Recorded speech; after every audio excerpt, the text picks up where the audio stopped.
in the last part of this sixth part of research implication of two-way ANOVA. We shall interpret the data obtained in the light of specified objectives. Rather, in quantitative research, hypothesis is more important. So we interpret in terms of the hypothesis. और यदि हम कहें तो तीन hypothesis हमारा है, एक independent variable के रेस्पेक्ट में डिपेंडेंट के साथ, दूसरे इंडिपेंडेंट वेरिएबल के साथ डिपेंडेंट, और इंटरैक्शन दोनों के इंडिपेंडेंट वेरिएबल के साथ डिपेंडेंट वेरिएबल का. So we interpret the result, और उसमें हमको टेबल की जरूरत पड़े. So we must have table. यद्यपि आपको दिखता तो होगा नहीं, टेबल दिखाने का कोई मतलब वैसे है नहीं, लेकिन आपने लर्न कर लिया है कि कैसे टेबल देखा जाता है. So let us interpret.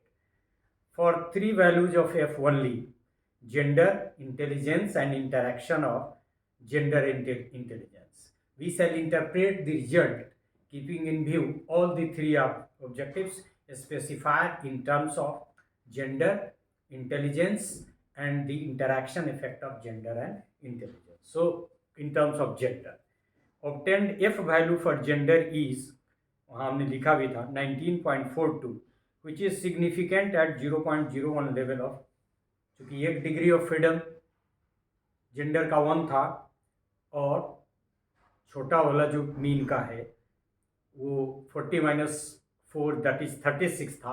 तो हम वैल्यू जो देखेंगे वो 1:36 पे देखेंगे, लेकिन टेबल में 36 पे नहीं है, तो 36 से थोड़ा अधिक ही वैल्यू पे 35 करता है. जैसे जैसे घटता जाता है, मान बढ़ता जाता है इनका, तो वैल्यू थोड़ा घटता चला जाता है. तो 35 पे यदि हम वैल्यू देखेंगे 1 and 35 पे, तो जो वैल्यू है वो 7.42 है, और ये वैल्यू बहुत कम है हमारे वैल्यू से. तो हम कह सकते हैं कि null hypothesis is rejected because the table value is very less than that of the obtained value. As boys are higher on mean values पे आप देखेंगे कि ये मैं थोड़ा आपको दिखा ही दूँ, क्योंकि ये आपको देखना होगा कि ये बॉयज़ का मीन है यहाँ, मतलब कहाँ, हाई इंटेलिजेंस ग्रुप का, और ये फिर लो इंटेलिजेंस का. ये गर्ल्स का है, तो ये 15.30 है और 13.70 है. मतलब हाई इंटेलिजेंस में बॉयज़ का ये है, लो इंटेलिजेंस में 13.7 है. गर्ल्स का हाई इंटेलिजेंस में 13.90 है, और फिर लो इंटेलिजेंस में 11.10 है. मतलब कि बॉयज़ का मीन वैल्यू, दोनों ग्रुप का यदि हम एवरेज भी ले लें, हाई का और लो का, बॉयज़ का, और हाई एंड लो का गर्ल्स का, तो एवरेज से भी हम देखेंगे कि मीन वैल्यू किसका कम है, गर्ल्स का.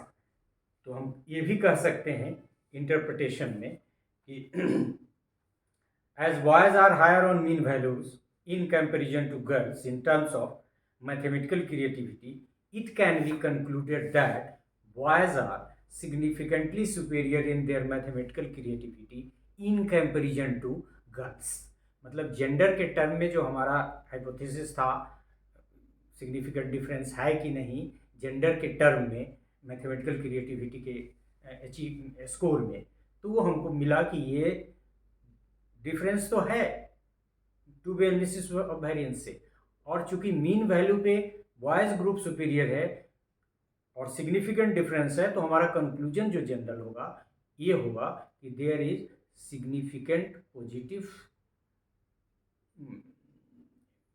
Effect of gender on mathematical creativity, and boys group is superior in mathematical creativity in comparison to girls group. तो ये हमारा इंटरप्रिटेशन हो गया रिजल्ट का. We must learn to interpret. तो यदि रिसर्च इम्प्लीकेशन है, इसी के लिए हमने इस तरह से इस लेक्चर को प्लान भी किया. दूसरा वेरिएबल आपका जो इंडिपेंडेंट है वो इंटेलिजेंस है. Obtained F value of intelligence is 2350.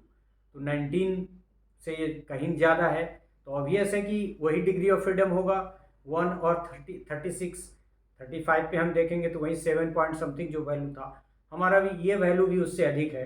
लिहाजा हम कह सकते हैं कि हाई इंटेलिजेंस, मतलब ये सिग्निफिकेंट डिफरेंस तो है ही ये उनके मैथमेटिकल क्रिएटिविटी में on the basis of intelligence. So intelligence is a factor in that is influencing mathematical creativity. और फिर ये कि जब आप ये देखेंगे तो यहाँ देखेंगे कि ये क्रिएटिविटी का स्कोर यदि देखेंगे तो यहाँ देखेंगे कि हाई ग्रुप में 153 है बॉयज़ वाले का और गर्ल्स का 139 है, और लो ग्रुप में बॉयज़ का 137 है और गर्ल्स का 111 है। तो इस दोनों का भी एवरेज यदि हम निकाल दें तो देखेंगे कि जो मीन वैल्यू है वो हाई इंटेलिजेंस ग्रुप का जाता है। लिहाजा हम ये कह सकते हैं कि हाई इंटेलिजेंस ग्रुप जो मीन वैल्यू पे आगे है, ज़्यादा है, सिग्निफिकेंटली सुपीरियर है लो इंटेलिजेंस ग्रुप से। तो वहाँ बॉयज़ सुपीरियर आया, यहाँ हाई इंटेलिजेंट ग्रुप सुपीरियर आया इन टर्म्स ऑफ मैथमेटिकल क्रिएटिविटी। तो ये भी हमारा एक निष्कर्ष निकल गया, दूसरे हाइपोथेसिस के आधार पे हमारा जनरल कंक्लूजन हमको मिल गया। और तीसरा जो हमारा है, obtained F value for interpretation effect of gender and intelligence is 1.75 which is not significant। एक तो वहाँ याद कीजिए कि सिग्निफिकेंट यदि इंटरैक्शन का इफेक्ट नहीं है, मतलब जो हमारा रिजल्ट इंडिपेंडेंट वेरिएबल के रेस्पेक्ट में आया है पहले के और दूसरे का, वो कॉसस की ज़रूरत नहीं है, दैट इज़ क्लियर। एक पॉजिटिव ये भी इंटरप्रिटेशन हम यहाँ से कर सकते हैं। लेकिन यहाँ हमको इंटरैक्शन के रिजल्ट को यदि करेंगे तो कहेंगे it can be concluded that the interaction of gender and intelligence does not influence mathematical creativity. तो एक तो ये हुआ, लेकिन कुछ और इंटरप्रिटेशन हम आपको इस रिजल्ट का होगा जो मिलते जुलते चीज़ों को है। 4 चीज़ें हैं इंटरेक्शन की, कई डायरेक्ट इफेक्ट तो नहीं है लेकिन बहुत सारे फैक्टर्स उसमें आ रहा है। जैसे it can be concluded further that both boys and girls who are high in their intelligence are equally good in their mathematical creativity। मतलब हाई इंटेलिजेंट ग्रुप और लो इंटेलिजेंट ग्रुप के जो मेल और फीमेल है उनमें भी कोई अंतर नहीं है, क्योंकि इंटरेक्शन इफेक्ट उसका ऐसा कुछ नहीं दिखा रहा है। In the same way it can be concluded that the low intelligence boys and girls do not differ in their mathematical creativity. मतलब मैथमेटिकल क्रिएटिविटी की दृष्टि से न हाई इंटेलिजेंट गर्ल और बॉयज़ डिफर करते हैं, न low intelligent boys and girls differ करते हैं। उसी रिजल्ट को यदि हम उलट दें दूसरे टर्म में तो it can also be concluded that group of boys with high and low intelligence do not differ.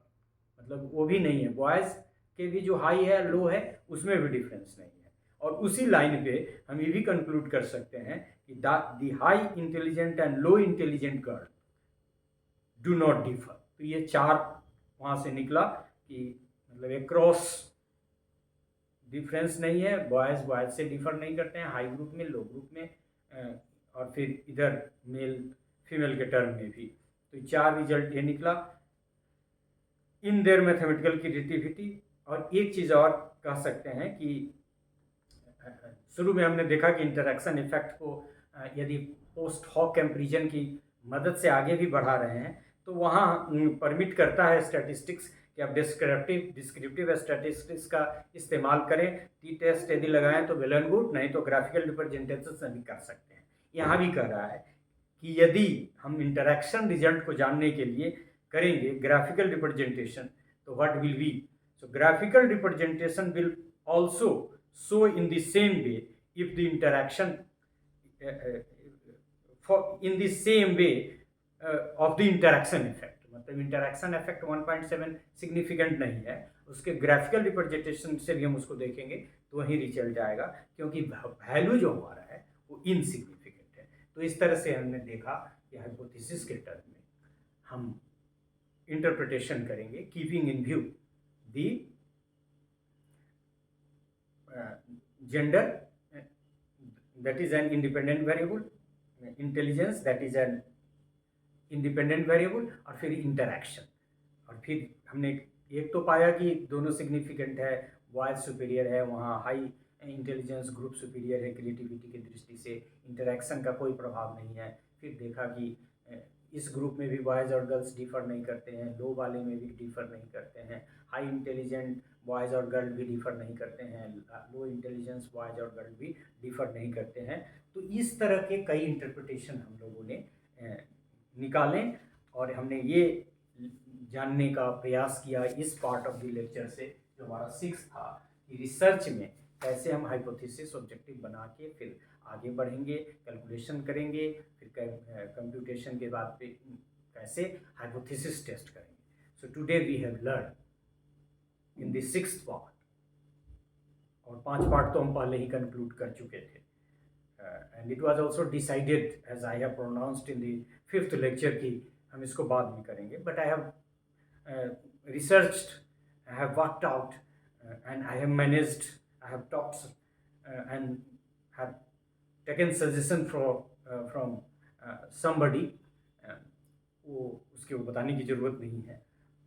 तो हमने इसको प्लान किया, तो it has also become a very comprehensive lecture in 5 parts, और 5 पार्ट्स में किए बिना ये इसको एक पार्ट में जैसा हमने किया, उसको कई बार हमने बहुत कुछ करने के बाद भी 49 मिनट्स का लेक्चर में उसको हम समेट तो दिया, लेकिन it was not a satisfactory presentation, क्योंकि हमको लग रहा था कि कहीं ना कहीं कुछ चीज़ें जल्दी में बोर्ड पे जगह कम होने की वजह से रिस्ट्रिक्ट, तो उसी के लिए हमने थॉट प्रोसेस के आधार पर निर्णय लिया, and we have also concluded the 6th part.